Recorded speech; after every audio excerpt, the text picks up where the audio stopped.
ঢাকার পুরান শহরের হৃদয়ে দাঁড়িয়ে আছে রহস্যে ঘেরা এক স্থাপত্য লালবাগ কেল্লা। শত শত বছর ধরে যার দেয়ালে জমে আছে প্রেম, রাজনীতি, যুদ্ধ, মৃত্যু সহ হাজারো কাহিনী।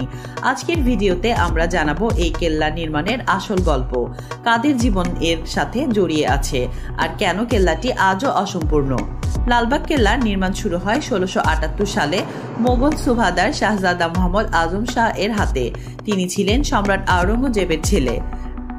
ঢাকাকে আরো শক্তিশালী দুর্গ শহরে পরিণত করতে তিনি এই কেল্লা নির্মাণ শুরু করেন, কিন্তু নির্মাণ কিছু দূর এগোতেই সম্রাটের ডাকে দিল্লি ফিরে যেতে হয় আজম শাহকে।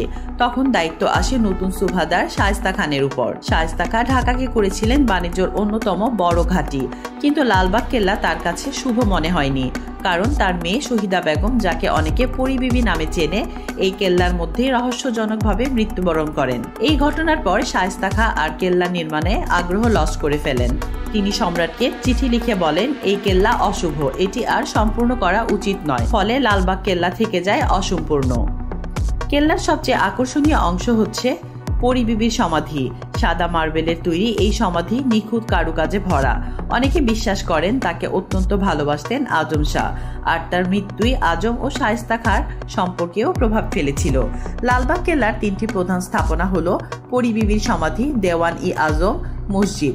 এছাড়া আছে গোপন সুড়ঙ্গ, সেনা থাকার কোয়ার্টার এবং একটি অত্যাধুনিক হাম্মামখানা, যেখানে তাপ নিয়ন্ত্রণের বিশেষ প্রযুক্তি ব্যবহার করা হয়েছিল। মোগলদের পতনের পর ব্রিটিশরা কেল্লাকে ব্যবহার করে সামরিক ঘাঁটি হিসেবে। তারা কেল্লার অনেক অংশ ভেঙে নতুন স্থাপনা তৈরি করে, যার কারণে আসল মোগল স্থাপত্যের অনেক অংশ হারিয়ে যায়।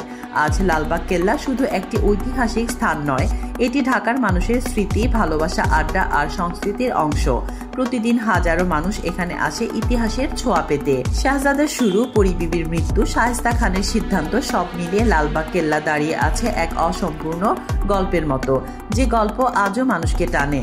এটাই লালবাগ কেল্লার ইতিহাস, ঢাকার বুকে অমর এক স্মৃতি।